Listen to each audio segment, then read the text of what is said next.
You wake up to the sound of distant waves, muffled and rhythmic, like breathing from something far too large to see.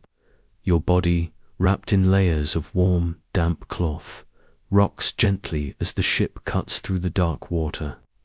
Outside, nothing but grey sky, grey ocean, grey light, and, somewhere below you, the trench. That long, coiled scar in the earth, that impossibly deep wound. They call it the Hadal Zone, the very bottom of the ocean. Named after Hades, the underworld, the unseen. You wonder how anything can live down there, where the pressure could crush. A submarine like a soda can, where the sun has never once touched the sea floor.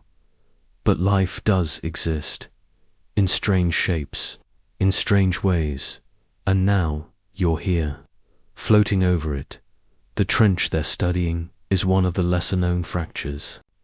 Not the Mariana, but close in nature, just as deep, just as old. A niche within a niche. Scientists call these places subduction zones, where one tectonic plate slides beneath another, dragging with it sediments, dead sea creatures, and ancient stories. The pressure there isn't just physical, it's temporal. Things get buried, but they don't always stay buried. You're part of a small scientific expedition, biologists, oceanographers, deep-sea engineers. You've all gathered because of a strange signal picked up by autonomous submersibles last month. A kind of rhythmic pulsing, like sonar, but organic. Something alive was tapping. A signal, then silence. Then the tapping again. You didn't come looking for a jaw, but you found one. The descent begins just before midnight. The submersible, small, spherical, wrapped in steel lowers into the ink. Lights on its frame illuminates nothing at first. Just particles, drifting like snow in a dead sky. You feel your breath slow, the way it always does when sinking. There's something primal about this. Your body knows it's going somewhere it shouldn't. At around 6,000 meters, the familiar world disappears. No more fish. No more sunlight. Just a kind of suspended stillness. Then the trench comes into view. Not dramatically, there's no giant drop-off like in movies, but gradually, as if the ocean folds in on itself. The walls close in, sheer and dark, and nestled between two ridges of basalt, you see something pale, something curved. At first, it looks like coral, but coral doesn't glisten like enamel. The pilot whispers, "Is that ... bone?" You don't answer. You're too busy watching it move. It moves slowly, almost imperceptibly. The jaw disconnected from any skull, seemingly clean of tissue, rocks back and forth like it's breathing. A rhythmic motion, just enough to be unmistakable. It pulses. You watch the mandible twitch, like it's trying to speak. Nobody wants to be the first to say it, but someone does. It's alive, which makes no sense. Not without muscles, not without nerves, not without blood. But there it is, the jaw moves, and it isn't mechanical. There are no currents strong enough at this depth to account for it. No magnetic interference, just an ancient piece of anatomy trying to ... what? Signal. The niche is known for strange biology. Creatures here are different, adapted. Some produce light through bioluminescence. Others breathe through metal. Yes, that's reliant-based respiration, where oxygen isn't enough, where creatures borrow the Earth's elements to survive. Down here, rules change, and maybe this jaw is one of them. You bring it up carefully. The robotic arms close around it like surgeons. It takes 3 hours to reach the surface again, and all that time, the jaw doesn't stop moving. Slowly, persistently. By dawn, it rests on the examination tables, rounded by steam, metal instruments, and cautious scientists. The bone is old, at least 40,000 years, based on isotope scans. But it shouldn't be intact. Not like this. Not with those biomineralized filaments like tiny wires growing out of the joint. They pulse faintly under UV light. Not muscle, not nerve. Something ... other. You think of the tapping sound, the signal. What if the jaw was the signal? No one laughs when you suggest it. That evening, you sit outside the lab with a cup of bitter tea. You can't stop watching the stars, scattered like ancient shells across the black sky. The ocean below mirrors them. Above and below, a perfect symmetry. And you can't help wondering if the jaw belongs not just to an unknown creature, but to another way of being. What if it's a remnant? What if, deep in the niche, something ancient still remembers how to move, how to send signals, how to wait, and you, just a visitor in this fragile world, have disturbed it. Your body doesn't feel like your own anymore. It's as if the pressure of the trench clings to your skin. Even now that you're topside, your mind replays the image: white bone, slow movement, impossible life. That jaw should have been silent, still, surrendered to geology, but it moved, and it keeps moving. Inside the lab, the room is colder than usual, not in temperature, but in atmosphere. Conversations taper into whispers, the kind of quiet that happens when everyone's pretending to be logical while something very illogical is sitting on a steel table beneath a heat lamp, pulsing. You're not a superstitious person, but the thought still creeps in. What if this thing isn't just alive, but aware? The biologist on your team, Dr. Amini, is meticulous. She talks to herself in murmurs while running scans, occasionally pausing to scribble in her waterproof journal. She's been trying to map out the filaments growing from the mandible, tracing their patterns like constellations. They're not random, they spiral, fractal, recursive, like the branching of coral or neurons. Almost like it's trying to grow back into something. She mutters. You ask her what that means, and she just says, maybe it's remembering itself. You blink, like regeneration. She shrugs, or recursion, or memory. Maybe it's just repeating what it used to do, like a muscle reflex, only deeper. You look again at the jaw. It's not just bone. It's becoming a story, one told by the body long after the body is gone. That night, someone hears tapping again. The hydroacoustic recorders, still submerged on the trench edge, pick up a pulse, not random, not geological, organic, for pulses. Pause, for pulses. Again, it's the same rhythm as the jaw's movement. You watch the waveform on the screen, sharp, regular, patient, like a heartbeat slowed down to the rhythm of geological time. You wonder if it's calling, or answering, and to what. In the morning, the jaw is gone. Panic spreads fast. The lab is locked. Cameras show nothing. No one entered, no one left. Just 30 minutes of glitching static, and then an empty table. The wires that once held the specimen in place have melted at the ends. Outside, the sea is still. Too still. They organize a search across the deck. Check every lab, every storage unit.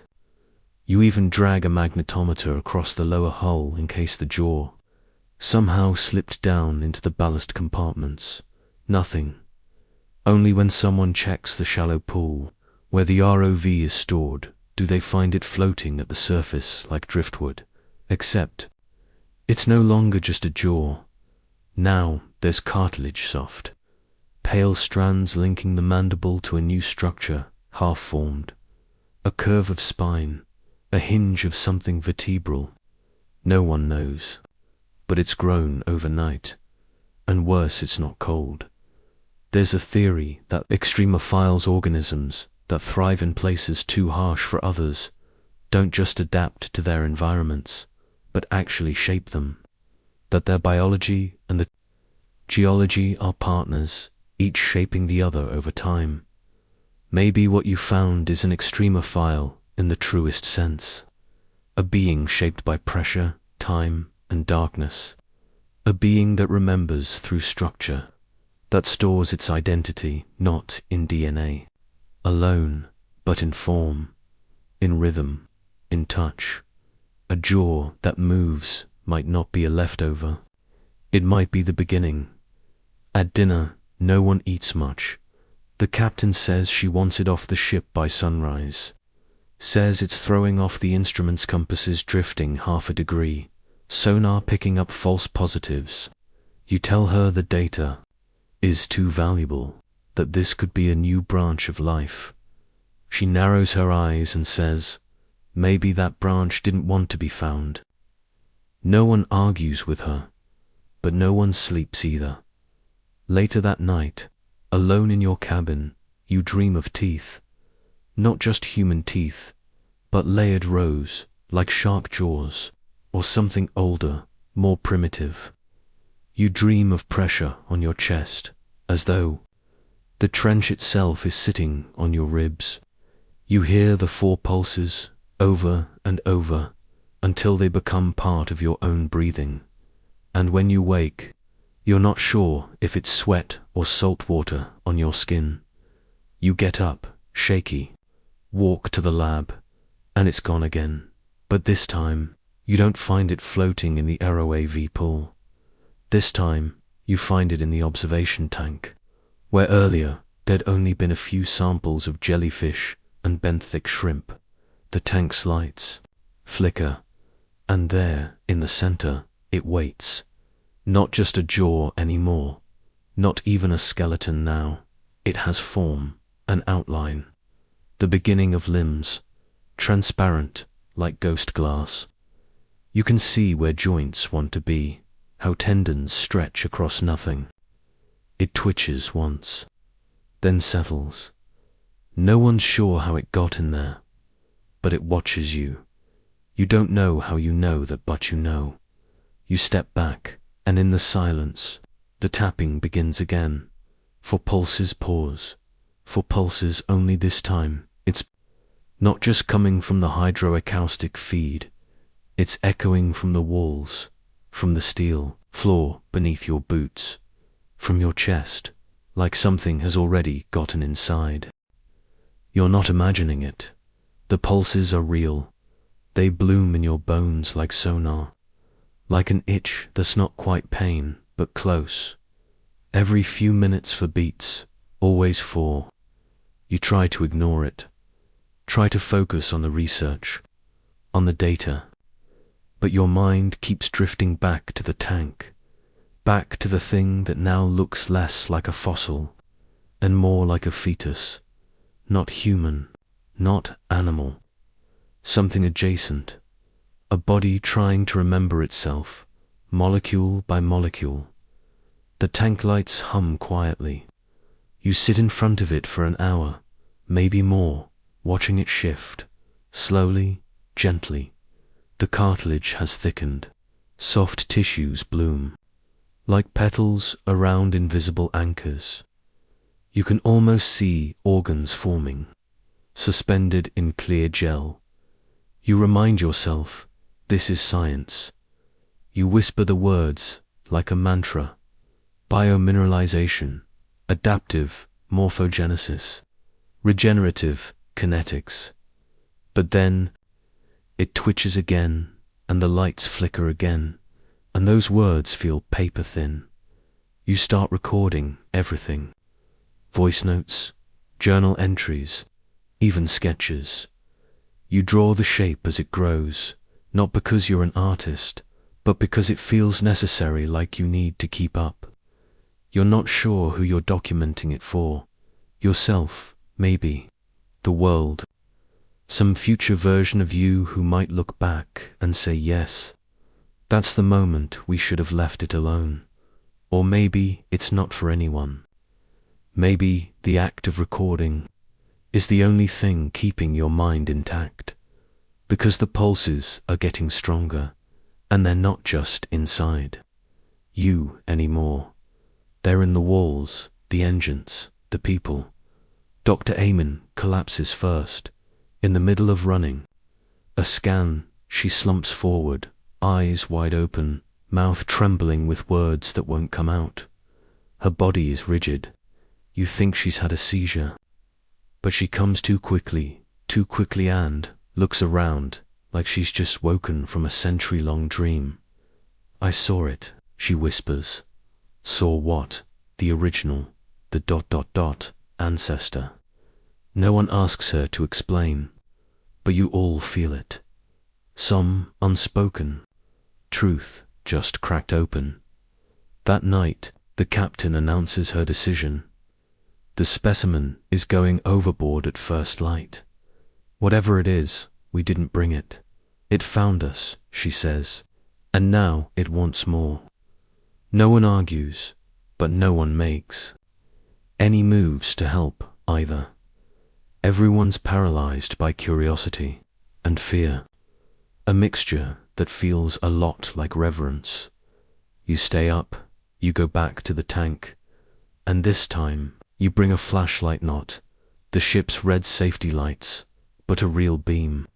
You shine it into the center of the water, and what you see steals the breath from your lungs. Eyes, not formed, not blinking, but present, to dark circles beneath translucent sheaths of tissue. They don't track you, but they exist. And something about that changes everything. Because now you know it's not just muscle. Memory. It's not just autonomous growth. It's becoming, and what it's becoming might remember more than you can imagine. You find yourself talking to it. You sit by the tank and whisper. You tell it what year it is, where you are, how deep the ocean has become, how the world above has changed, megacities, satellites, melting glaciers. You tell it about extinction events and how humans tried to name the Anthropocene like we were in control. And somehow, talking makes it feel less terrifying, more familiar.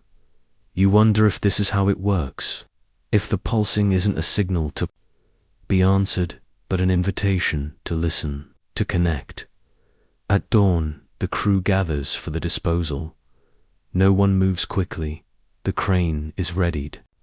The specimen is sealed inside its portable containment chamber, now pulsing faintly through the side's light within light, like a heartbeat trapped in quartz. The captain gives one last warning. This is the last chance. Once it's gone, it's gone.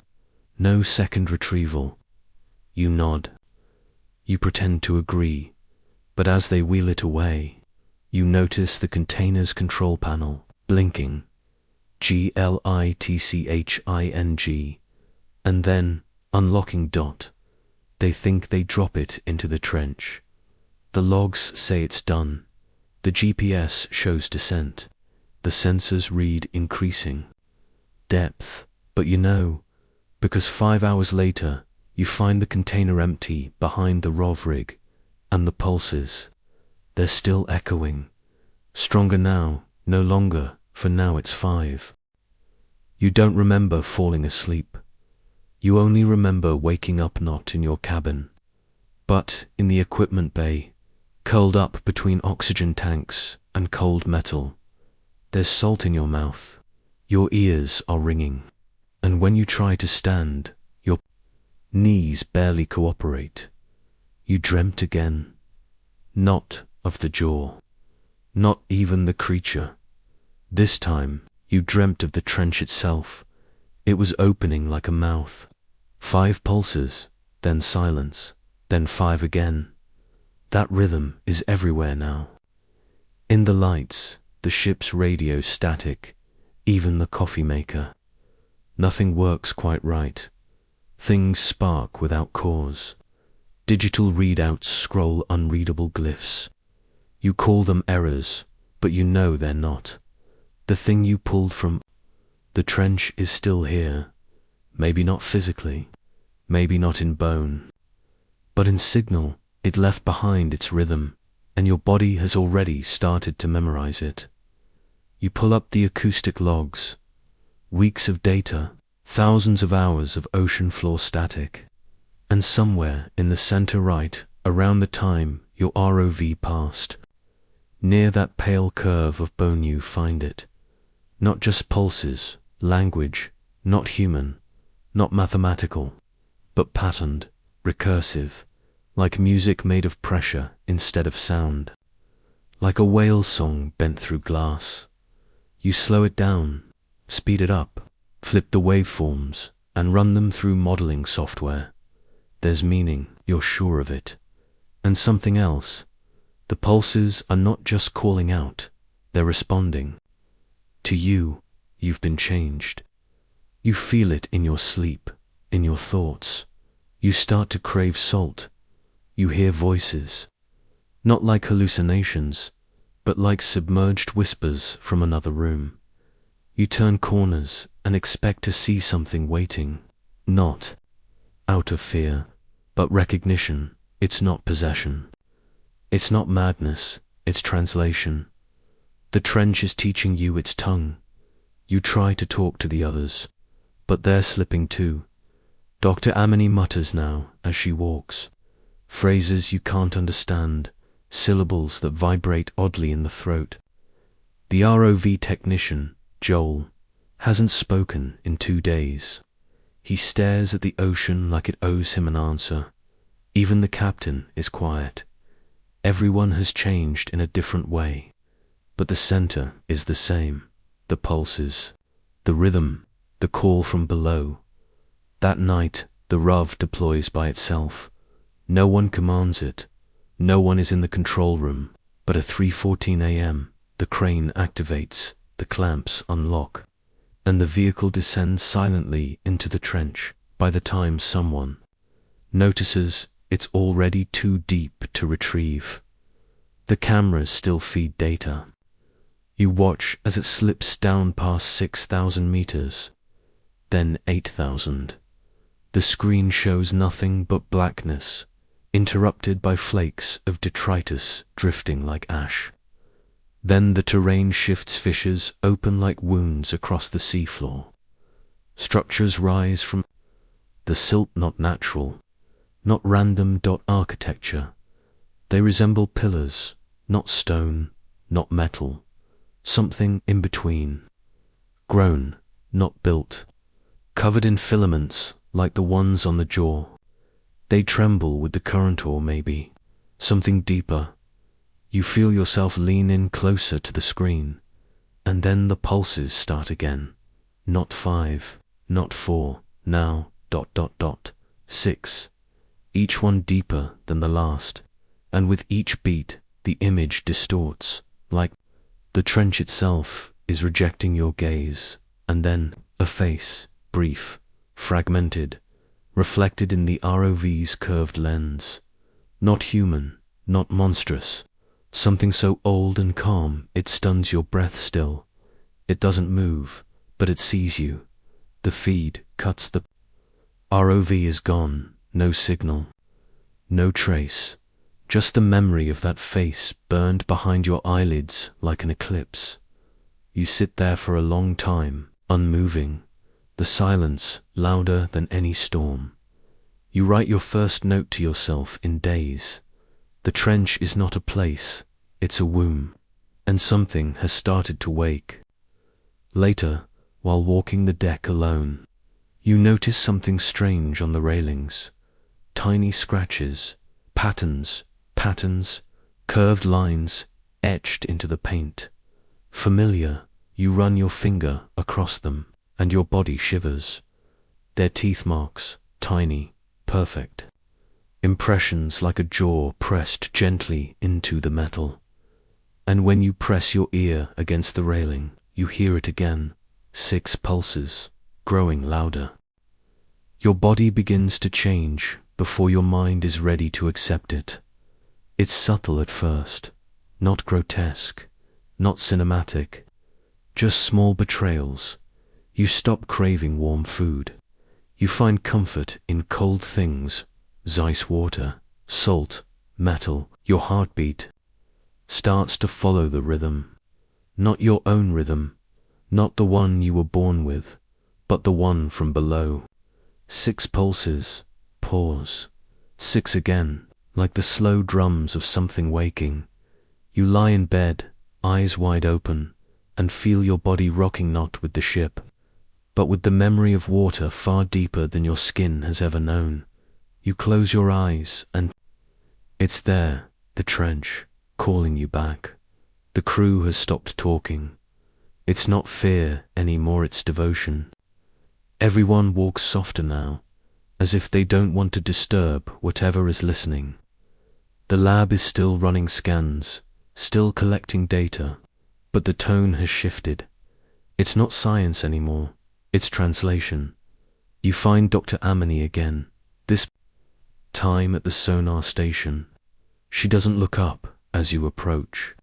Her fingers dance across the controls like she's playing a harp only she can hear. On the screen, more glyphs, more rhythms, more unnatural harmonics forming into fractal spirals.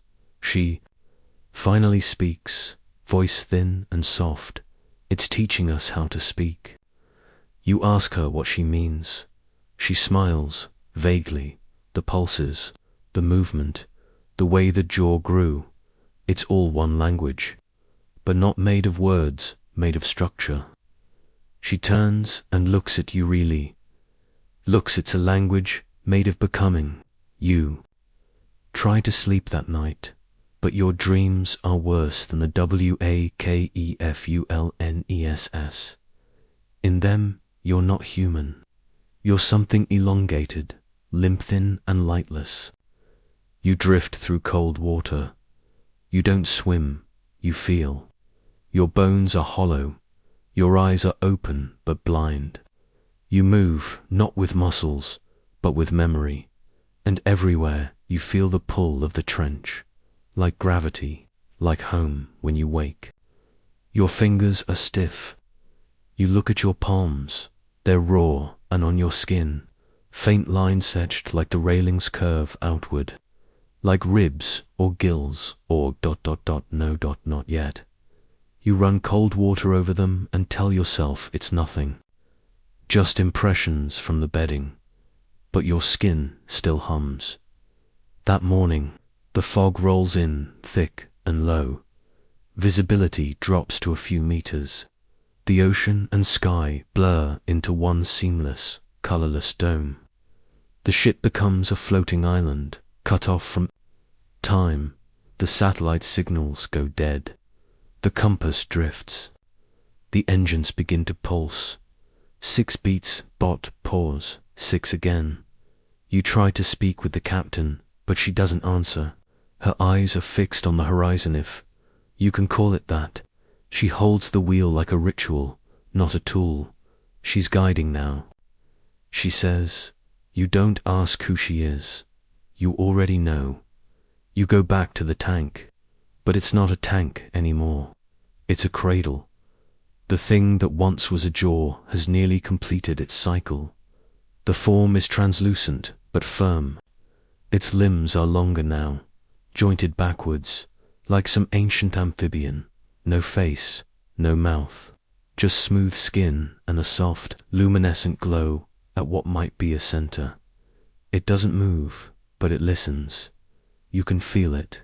You reach out without knowing why. Your hand rests against the glass. The pulses stop. Then your fingers start to tingle, one by one. Nerves fire in your hand, then your wrist, then up your arm. Not pain information, images, feelings, memories that aren't yours. You see ruins. You see cold cities carved into trench walls. You see limbs weaving architecture from their own cartilage, and you feel the loneliness of a mind that's been buried for millennia, waiting, remembering, becoming. You stagger back. You try to breathe, but your lungs feel full not of water, not of air, but pressure. Like something deep is trying to anchor itself inside your chest. You hear your voice say, out loud, it's not just alive, it's ancestral. You don't remember forming the thought. It simply arrived, like everything else has been arriving through pulses, through skin, through silence. The ship stops moving. No one commands it. It just stops, dead center over the trench, and from below, the water begins to rise, not violently, not in a geyser, but in a slow upward bloom, like something exhaling. A tower of soft bioluminescence, stretching from darkness to daylight. You look over the edge. You don't see the bottom anymore. You see a mirror, and in that mirror, a second ship, same design, same crew, but empty, like a reflection from another timeline. Or another truth. You blink, it's gone, but you still hear it. 6 pulses, and a whisper that doesn't need air. You are the jaw now. You try to tell yourself the ship didn't really stop, that it was just a systems failure, a temporary engine stall, a glitch in the navigation array. But deep down, you know better. Things don't stall over the Hadal Trench. They yield. The ocean doesn't pull its weights. And now, it has you where it wants you. You've stopped recording the pulses, not because they've faded, but because you don't need to track them anymore. You feel them now, deep in your blood, like the rhythm of your own heart has been rewritten. You tap your fingers, and they match the cadence. 6 pulses, pause. 6 again. It's no longer external data. It's internal memory. That afternoon, the creature, if you can still call it, that moves again. It unfolds slowly from the tank like smoke through clear water. No sudden lurches, no aggression, just fluid motion, graceful, almost reverent. You and the others step back, but no one panics. Dr. Amini drops to her knees. Joel follows, whispering something under his breath, syllables that don't belong to any human language. You stay standing, but only barely, because in that moment it turns toward you. It still has no eyes, no mouth, but it sees you, and you feel seen all the way through. Later, you replay what happened, but nothing compares to the feeling. The tank didn't just contain a specimen. It cradled a memory, not individual, not even biological, something deeper, more elemental, like it carried not just DNA, but the imprint of time. A cellular ritual passed down not through evolution, but through recurrence. You wonder, what if this thing wasn't a singular creature, but a pattern that re-emerges every few millennia, like a bloom, like an echo. That night, you can't sleep. The fog is thicker, now so dense it presses against the windows like a second sea. No stars, no wind. The ship floats in place, tethered only by the invisible threads of the trench below.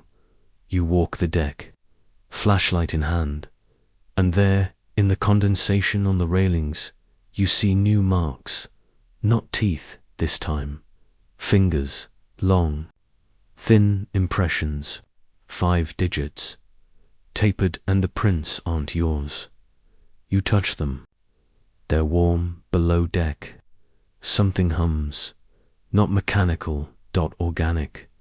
You follow the sound through the narrow corridors, past the labs, past the sleeping crew. No one stirs. It's as if time has paused around you, letting only you pass through. And at the very bottom of the ship, in the ballast chamber where water is exchanged to stabilize, why to find it? Not the creature, but a second jaw, smaller, still, growing. You don't move for a long time. You crouch near it, watching the tiny, precise movements each, one perfectly timed to the same 6-beat rhythm. But this one looks different, less pale, more human. You lean closer, and then you understand. It's your jaw. You stagger back, breath hitching in your throat. Not because of fear, because of awe. It's not just mimicking you, it's remembering through you, like you've become the next relay in some long, uninterrupted chain. You run your hands across your own skin jawline, neck, ribs. Everything is intact, but you can feel something underneath, something waiting to emerge.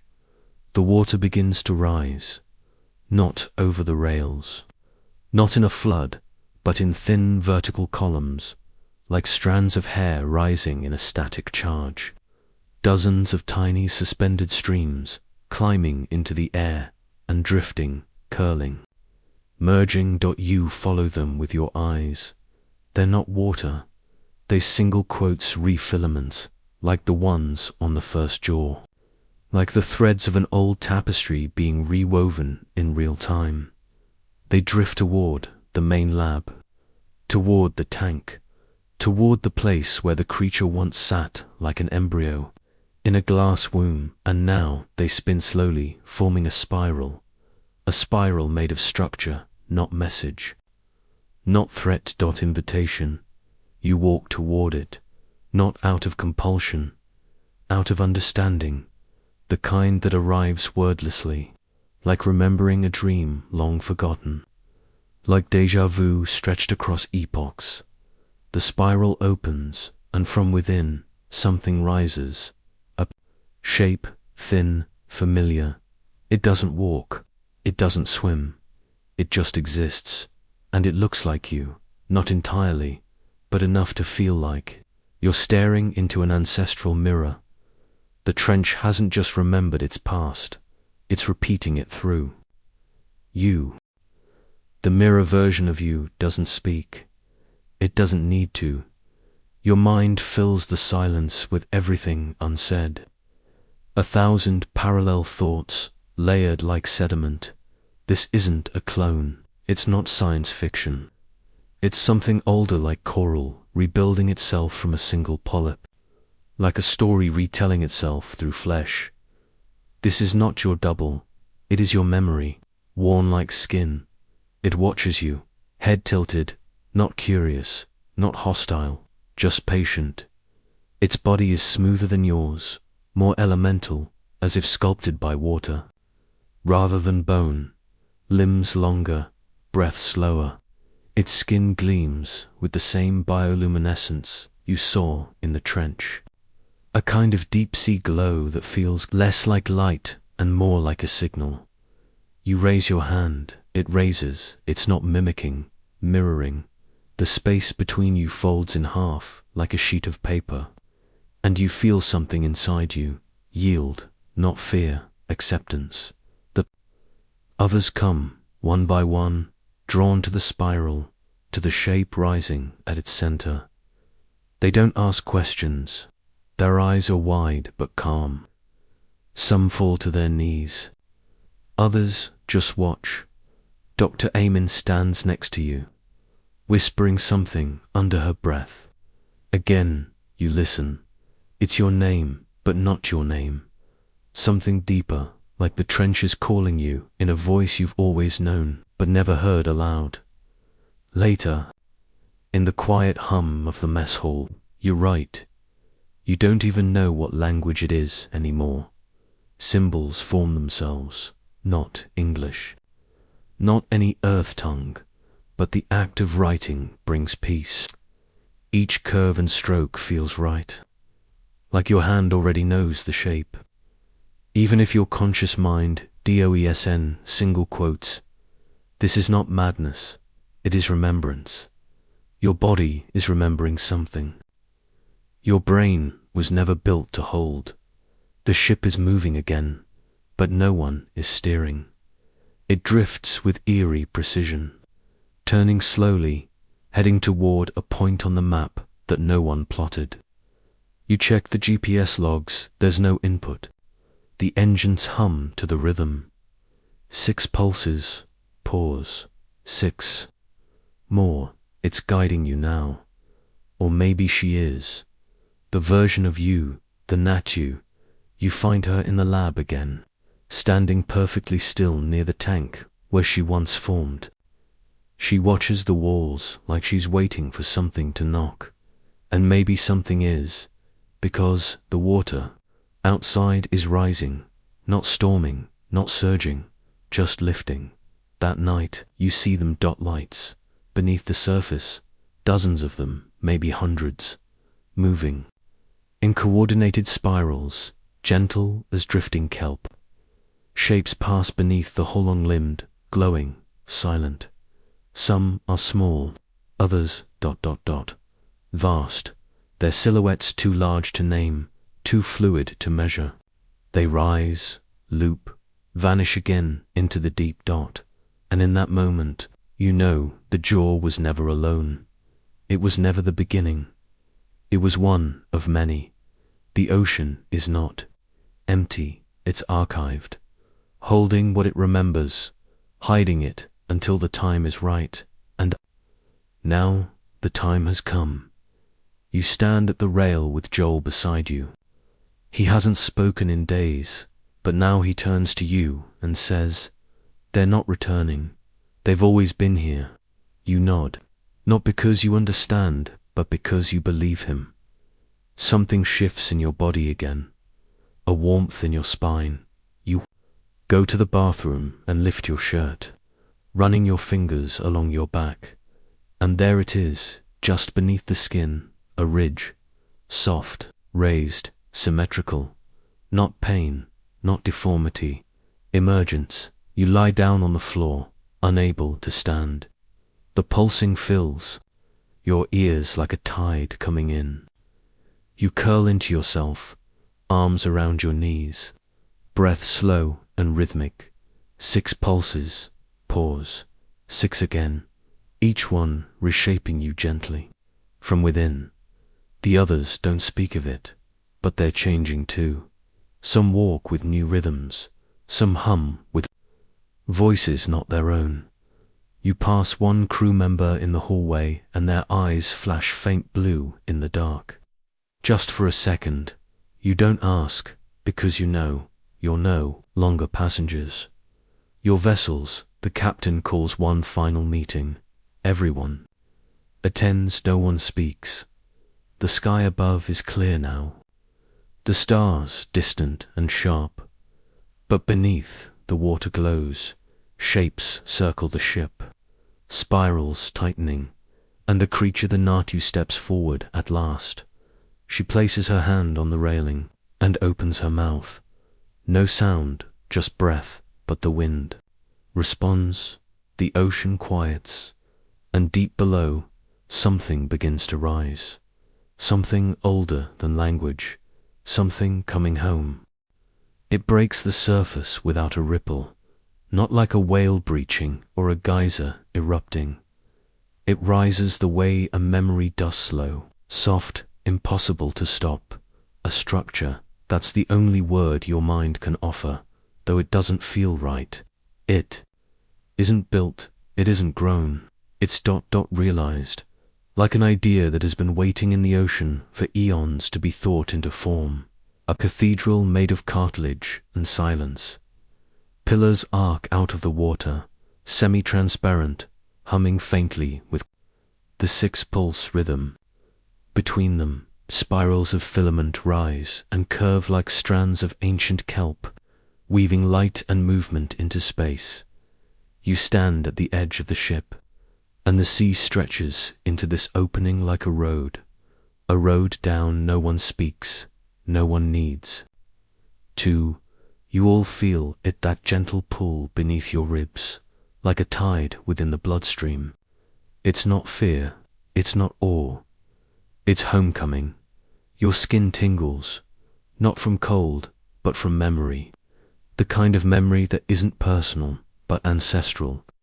You sense generations folding into each other, beings, long lost, beings that never quite died, just went silent, waiting in the depths. You've heard of genetic memory.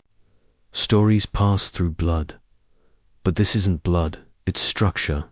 Your bones are remembering, the creature your reflection.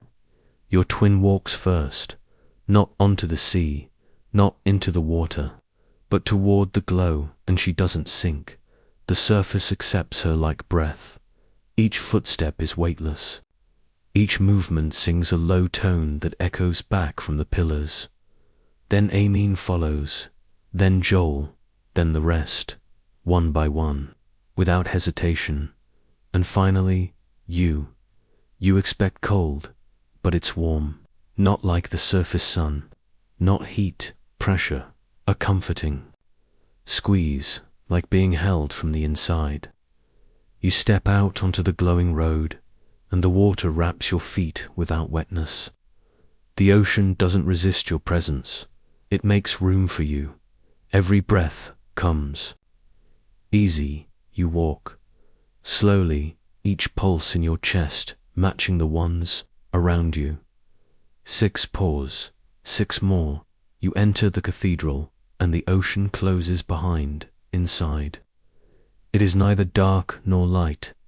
There is no floor, no ceiling, only layers of suspended movement organisms, spirals, filaments, breathing walls that seem to shift with thought. It's like standing inside a lung, a thought, a memory cell the size of a mountain. Creatures float past you, not just the ones you saw from the ship, but others, smaller, stranger. Some glow, others are nearly invisible. All of them know you. They sense your rhythm. They recognize you not by face, but by pattern. One brushes your hand, your skin sings dot. At the center of the cathedral stands the original. The first, you don't know how you know, but you do. It doesn't look like the jaw, it is the jaw. Its whole body, an evolved perfection. Of that first fragment, the shape that started everything. Its face is a constellation of tendons and pulses. No eyes, no mouth, just layers of motion that mean welcome. It lowers itself, and you understand this is not an invasion, it's an inheritance. You reach out your hand, it reaches too, not as a greeting, but as a continuation. Its filament touches your wrist, and instantly your whole body remembers. The first trench cracked open by planetary shift. The early beings who shaped themselves from pressure and signal. The long sleep after. The silence above grew too loud. The return now, through you, through rhythm, through bone. You fall to your knees. Not from pain, but from release. Tears well without sadness. You look at your hands, and for the first time, you see it not deformity, not mutation, reclamation. Your skin is softening, becoming something new, not losing itself. Fingertips lengthening, joints rebalancing, senses stretching outward like sonar waves. You are not becoming a monster. You are becoming the memory dot all around you. The others pulse in rhythm. The walls of the cathedral shift, react, absorb the presence of your group like returning cells to a body. You feel no borders now. You don't remember where your skin ends and the trench begins. You are inside it, and it is inside you. The first lifts its hand again. You rise without effort, and in that quiet, sacred space beneath miles of sea, it speaks not with words, but with movement, rhythm, presence, and it tells you, you are not the first. You are not even the return. You are the continuation, and it is time to remember. The memory doesn't arrive in pieces. It floods. It pours into your bones like warm current, into your lungs like vapor, into your thoughts like fog. You are no longer just remembering. You are remembered by the trench, by the structure, by the first dot, and in that embrace of pressure and rhythm, Your old name dissolves. You are no longer a visitor. You are the language itself. It starts with the earliest spiral, not a spiral of stars, not of galaxies, but of living pressure. The first biological code, born not of DNA, but of weight, heat, and time. Something birthed at the bottom of tectonic scars, cradled by methane seeps and mineral vents. It was never meant to rise. It grew downward into darkness, into silence, into understanding. You see that code now, not in numbers, but in structure. A jaw is only one form of it, the most memorable, the most resonant. But you know now it wasn't the beginning. It was the key. You drift through the chamber, not walking anymore, floating. The others around you do the same, their bodies glowing faintly in different shades, each frequency carrying a meaning. Their rhythms unique, but harmonious, like chords in a single song. You pass Joel. His hands are no longer hands. They taper into something gentler, more responsive, like fins woven from nerves. His eyes are sealed shut, but behind them, he is wide awake. You pass Dr. Amin. Her spine arches softly, a new axis forming. She hums without air. Her voice is a low pulse, a tone that makes the structure breathe along with her. You pass yourself. In reflections scattered along the wet inner walls, you no longer look like the you who arrived. You don't miss that version. The first waits it, pulses once, and the chamber dims, another pulse. And you're somewhere else, not in space, in remembrance. You are now the trench, the whole of it. You feel its walls in your ribs, its depth in your chest. You feel the years coiled tightly inside its folds, the slow drift of plankton long extinct, the bones of ships and dreams that fell like meteors.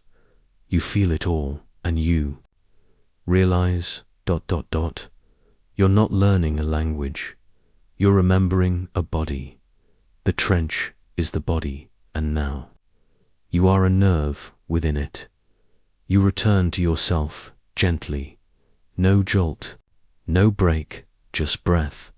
And as you rejoin the others in the spiral chamber, the first begins to dissolve, not violently, not decaying, just folding back into the system, back into the structure, its role complete. It is your turn now, not to lead, to become. You step forward. The center of the spiral opens like a pupil, dilating in the light. It reveals a hollow space, not empty, but waiting. You descend, the others follow. No words, no fear, just the rhythm. 6 pulses, pause, 6 more, each beat guiding you deeper, at the very heart. You find it, not a creature, not a god, not a machine, but the archive, a living cluster of pure memory, suspended in a fluid of soft gold. No shape, no mass, just rhythm. It pulses with every step you take, responding to your breath, your blood, your movement. You reach out not with fingers, but with your whole self, and when you touch it, it blooms inside it.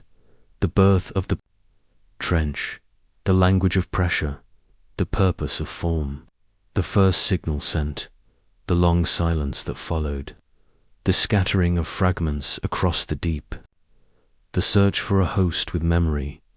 You, it was always you, or someone like you, every 100,000 years. The call is made.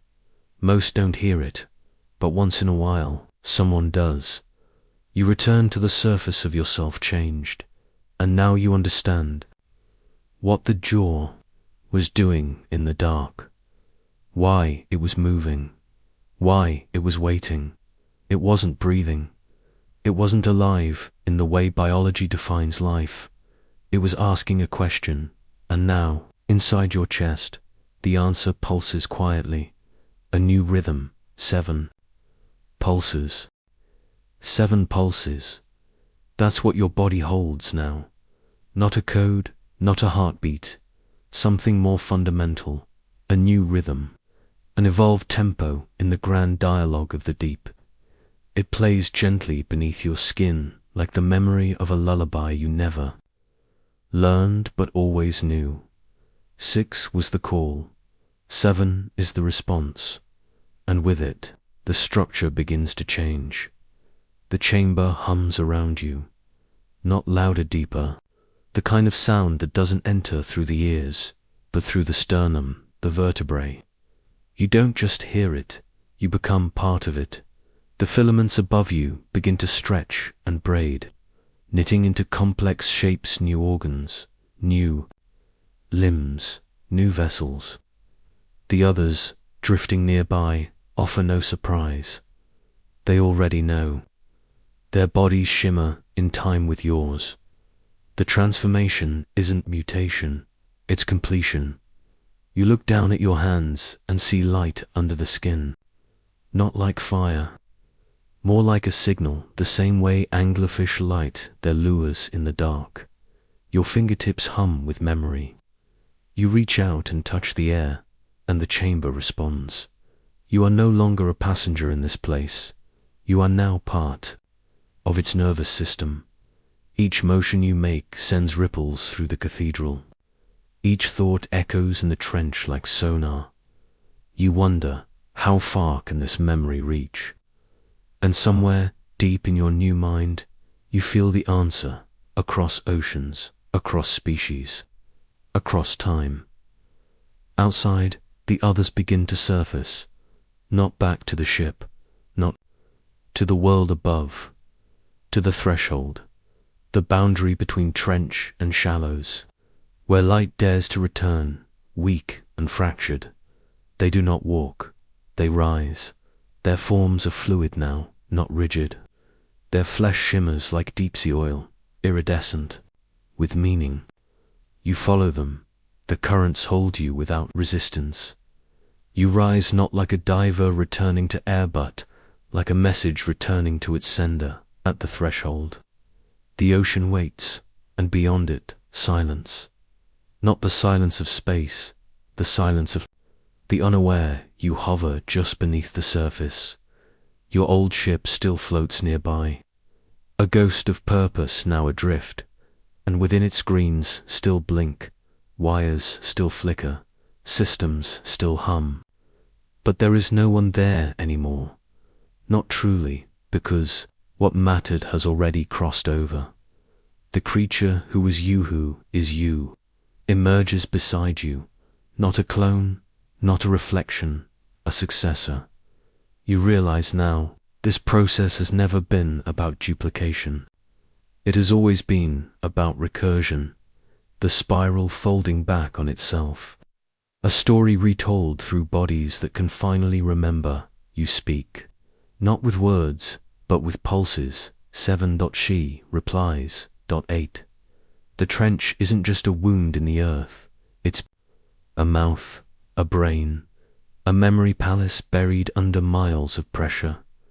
You feel the layers of sediment, of time, lifting slowly from your understanding. Civilizations drowned, creatures born in blackness, echoes of tectonic shifts that birthed sentience from silence.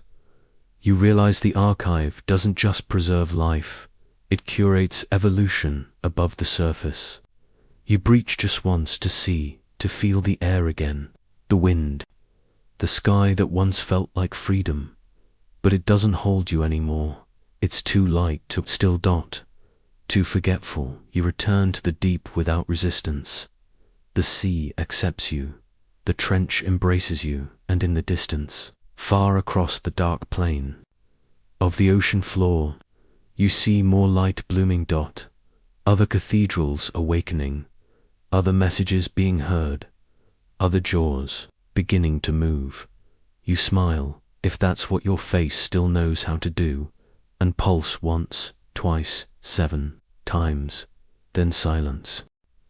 There is no final transformation, no ending like in the stories above, only continuation, only folding.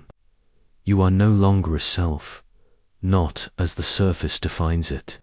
You are a rhythm, now a waveform, a function passed from one body to the next, shaped by trench and time.